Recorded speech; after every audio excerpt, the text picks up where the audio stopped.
Congratulations, true crime addicts. We've survived another week. It is Friday, September 26, 2025. This week, a shooter targets ICE in Dallas. Trump targets Comey. And Season 3 of the Karen Reed case is off to a great start. All this and more, stay tuned.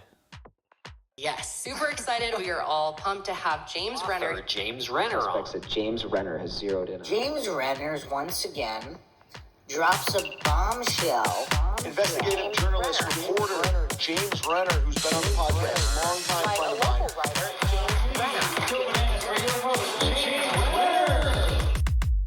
And we're back with more true crime this week with me, your host, James Renner. Hey, how are you? I missed you. Hey, did you know that I have a new novel out?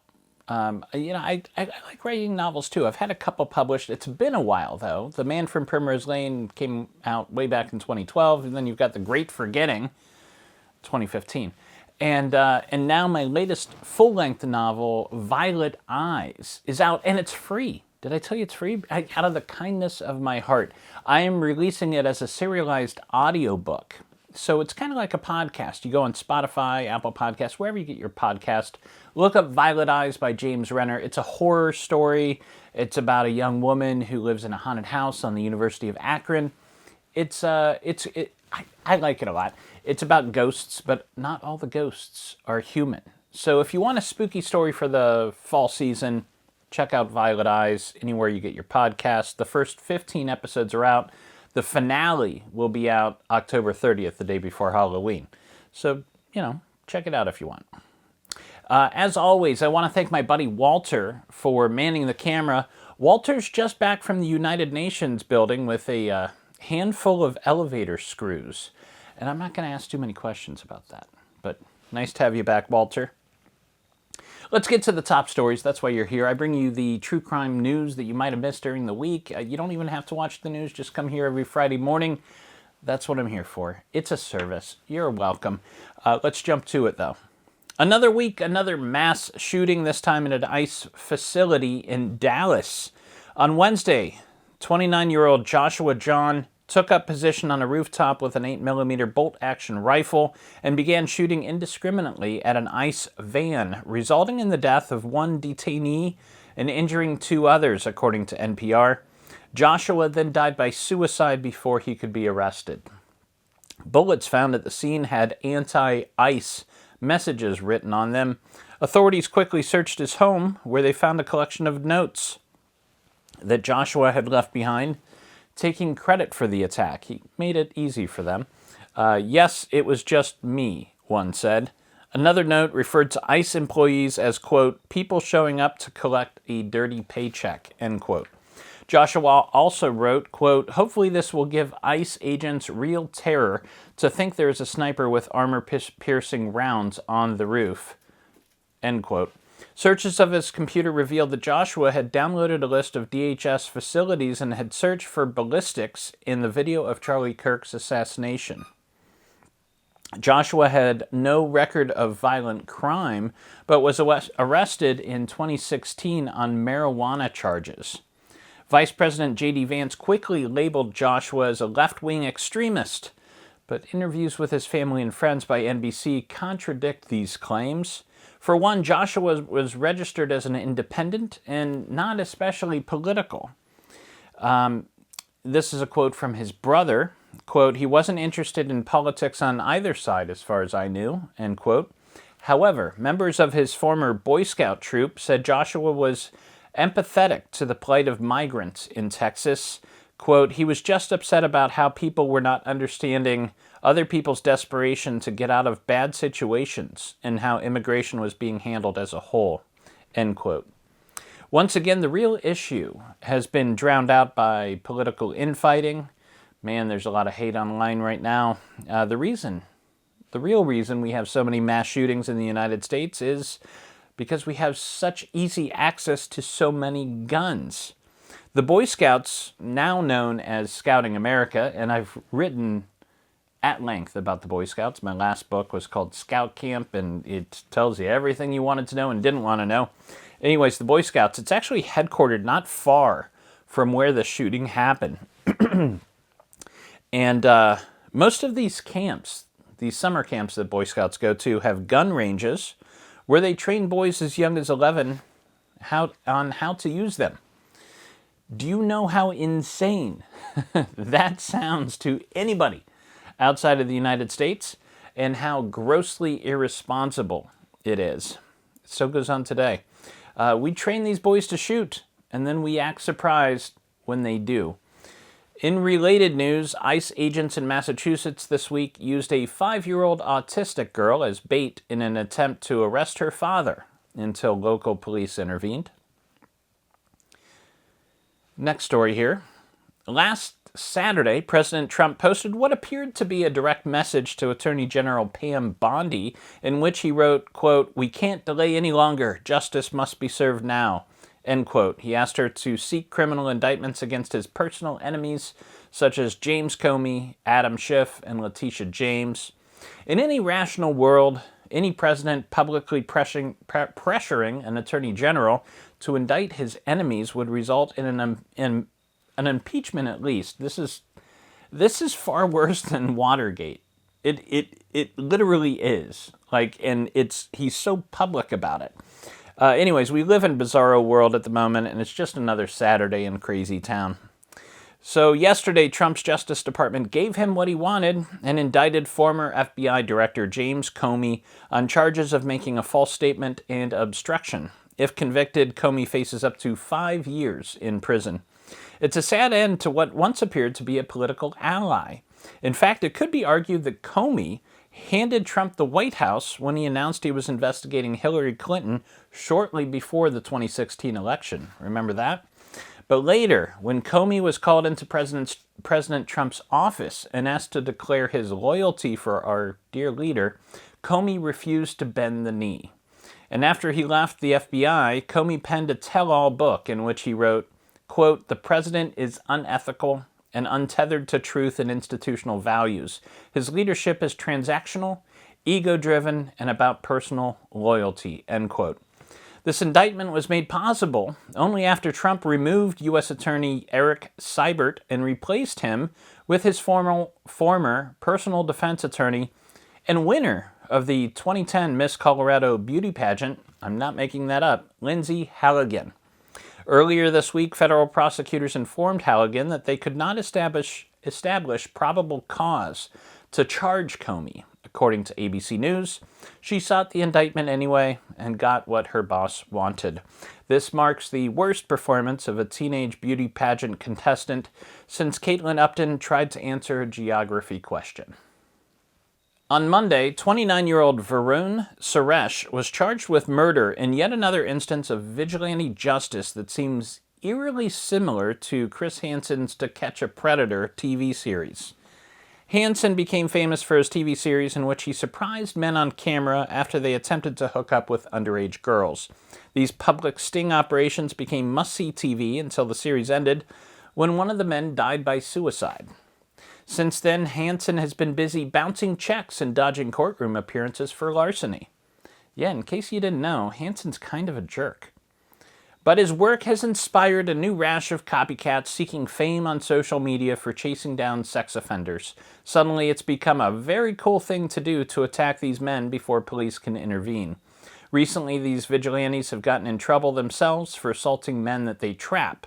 Now, Suresh is charged in the death of 71-year-old David Brimmer, who is a listed sex offender in California, according to The Independent. Police say Suresh came to Brimmer's neighborhood last Thursday pretending to be an accountant, going door to door looking for new clients. When Brimmer answered the door, Suresh pushed him inside, but Brimmer managed to escape and run to a neighbor's house. Suresh followed him and confronted him in the neighbor's kitchen, where he stabbed him and then cut his throat. After police responded to the scene, Suresh allegedly told them, quote, "I'm hoping that because he's a pedophile, everybody hates pedophiles, right? So, it should be cool," end quote. He described murdering the man as, honestly, really fun. Suresh will likely spend several years in prison, where he will undoubtedly find all the sex offenders he'd ever want to meet. Those are the top stories this week. I've got lots more coming after the break, including we got to talk about Karen Reed again. She's back in the news. There's a really cool cold case that was solved, and lots more to come. I'll be back in 2 and 2. Please hang up and try again. And we're back with more True Crime This Week, brought to you by the Acme Corporation. For 50 years, the leader in creative mayhem. The build-up to Season 3 of the trials of Karen Reed took another turn this week when Reed's lawyers appeared at a hearing for her upcoming civil trial in Massachusetts on Monday. Reed is being sued for wrongful death by the family of John O'Keefe. And O'Keefe, as you remember, was Reed's boyfriend when he was found dead in the yard of a fellow Boston police officer in 2022. Reed was tried for his murder twice and was acquitted at his latest trial. She was actually acquitted at the first trial, but Judge Baloney pulled some strings there. At the hearing on Monday, Reed's attorneys announced that they plan on suing several people who testified against her in court. This includes Detective Brian Tolley, Sergeant Yuri Buchanek, Trooper Michael Proctor, Brian Albert, Jen McCabe, Brian Higgins, and the Canton Police Department.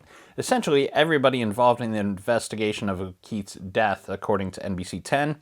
The countersuits will likely take another year to sort out before the civil case can proceed, which is good news only for Turtle Boy, who relies on Karen Reed's drama for a regular paycheck. Genetic genealogy led to the conviction of Australia's Night Stalker this week, according to The Guardian. On Tuesday, 61-year-old Glenn Gary Cameron pleaded guilty to 13 charges of rape and assault in a Sydney court. The attacks terrorized citizens of New South Wales in the 90s after 8 women, ages 17 to 45, were attacked there. Many of the cases had a similar MO. A man would approach women, usually of Asian descent, at train stations and ask them to model or do some house cleaning.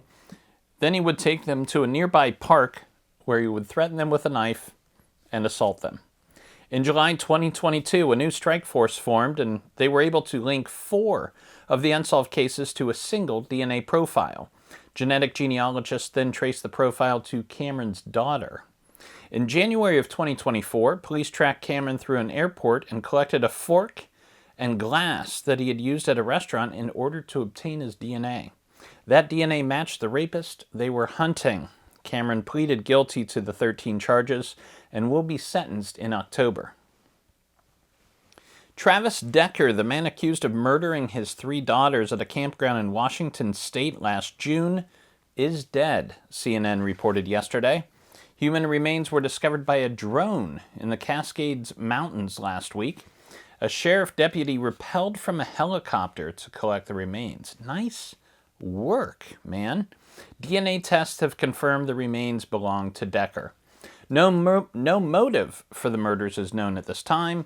The medical examiner is working quickly to determine the cause of death, which everybody involved hopes was very slow. Chaos descended on the courtroom this week as Ryan Routh was found guilty on all charges related to his attempt to assassinate Donald Trump at his West Palm Beach golf club last September, according to Fox News. In case you forgot about this story that got lost in all the other drama since then, Routh was found hiding out in a sniper's nest at the golf course and promptly arrested last year. A semi-automatic rifle was found nearby, and Routh's fingerprints were on the scope. It's a pretty tight case. Immediately after the verdict was read, Routh attempted to stab himself in the neck with a pen before U.S. Marshals restrained him. Then his adult daughter stood up and started shouting at the jury, saying, quote, "He didn't hurt anybody. This is all rigged. You guys are assholes," end quote. She continued to yell at reporters outside the courtroom. When asked, is your dad okay? She responded, quote, "He better be or everybody's fucking dead," end quote.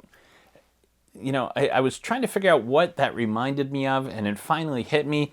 It reminds me of my favorite part of Empire Strikes Back.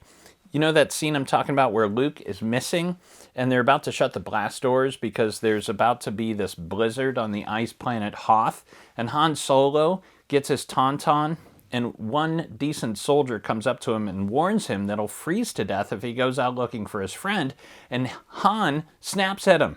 He says, quote, "Then I'll see you in hell," end quote. Like, he was just trying to be nice. Give the guy a break. Let's jump over to weird news, shall we? A 32-year-old teaching assistant was arrested at West Florence High School in South Carolina this week. Don't worry, it's not for what you think. Alexander Lewis has been charged with disturbing schools and malicious injury to property for using fart spray in his classroom, according to NBC News. Police alleged Lewis sprayed the poop juice multiple times in his classroom between August 25th and September 19th. Several students had to seek medical attention for respiratory issues, and the school had to pay $55,000 to repair its air conditioning system. The only chance he has of getting out of this is if his attorneys use the old "he who smelt it, dealt it" defense. Over to pop culture. This is a weird one. Believe it or not, an upcoming Netflix true crime documentary is generating Oscar buzz. Nah, it's not the Amy Bradley thing. This documentary is called The Perfect Neighbor. It's about a dispute between neighbors that ended in murder. The incident occurred in Ocala, Florida in 2023. It's about race, it's about paranoia, and it's about community. And the twist is nearly the entire documentary was filmed from the point of view of police body cams. The film premiered at the Sundance Film Festival last January and will be released in theaters October 10th before arriving on Netflix on October 17th. Program your TiVos. Does anybody still have those? You know what I mean. Check it out. The true crime book of the week this week it's an important one. This is an important read. It's called The Fort Bragg Cartel, and it's by Seth Harp. Here's the write-up. In December 2020, a deer hunter discovered two dead bodies that had been riddled with bullets and dumped in a forested corner of Fort Bragg, North Carolina. One of the dead, Master Sergeant William Billy Levine, was a member of Delta Force, the most secretive black ops unit in the military. A deeply traumatized veteran of America's classified assassination program, Levine had done more than a dozen deployments in his lengthy career. He was addicted to crack cocaine, dealt drugs on base, and had committed a series of violent crimes before he was mysteriously killed. The other victim, Chief Warrant Officer Timothy Dumas, was a quartermaster attached to the Special Forces who used his proximity to clandestine missions to steal guns and traffic drugs into the United States from abroad, and had written a blackmail letter threatening to expose criminality in the Special Ops Task Force in Afghanistan. As soon as Seth Harp, an Iraq war veteran and investigative reporter, begins looking into the double murder, he learns that there may have been many more explained deaths at Fort Bragg recently, other murders connected to drug trafficking in elite units, and dozens of fatal overdoses. Drawing on declassified documents, trial transcripts, police records, and hundreds of interviews, Harp tells a scathing story of narco-trafficking in the Special Forces, drug conspiracies abetted by corrupt police, blatant military cover-ups, American complicity in the Afghan heroin trade, and the pernicious consequences of continuous war. We should be talking more about this book. Check it out. That is the show for this week. And it was a wild one, I think. Join me again next Friday morning. I'll bring more news to you. In the meantime, do something fun. Get away from the news. Turn off, go touch some grass. And in the words of the incomparable Murray Saul, the godfather of Cleveland radio, we gotta.